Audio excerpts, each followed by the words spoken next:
a resident of Perm, Alexei Gashev, who was detained in December last year, was given a final verdict: 10 years in prison for setting fire to the registration and enlistment office. He is accused of committing a terrorist attack, participating in a terrorist community, and treason. According to investigators, on June 24, 2022, Alexei Gashev, together with Mikhail Sokolov, threw several Molotov cocktails at the military registration and enlistment office in the Kirovsky district of Perm, from the publication of the Novaya Gazeta Europe.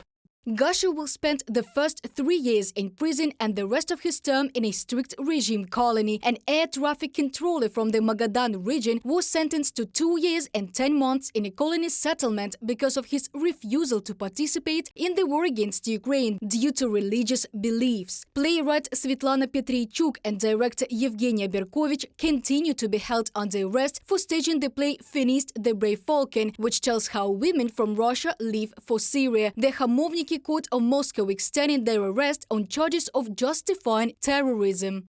I believe that the extension of my stay in custody is unfair, wrong, it should not be happening. God forbid, for 2 months I did not understand what was so mysterious and unidentified in this incredibly complicated case. Not to mention, I'm absolutely certain that no crime happened. Yevgenia Berkovich, Russian theater director, during a court session in Hamovniki District Court of Moscow. Fines, arrest, interrogations and torture. Moscow resident Timofey Rudenko spoke about bullying by the police. This is the 7th time he has been detained, allegedly for hooliganism. The department forces him to confess to preparing terrorist attacks. The Russian police have no evidence, no witnesses, not even a reason for that.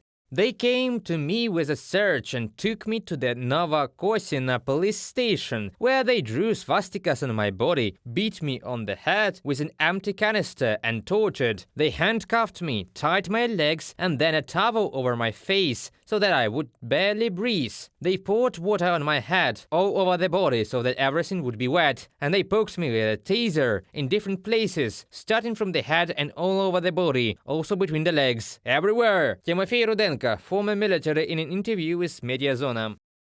Due to the fact that civil society and human rights organizations in Russia now, which is crushed by repression and has absolutely no opportunity to exercise even some minimal control over the state authorities, then of course there are quite a few cases of torture. They were always in the Russian Federation. At some point it was possible to take them under control, like in places of deprivation of liberty. In the police, they even tried to reform the police and the army.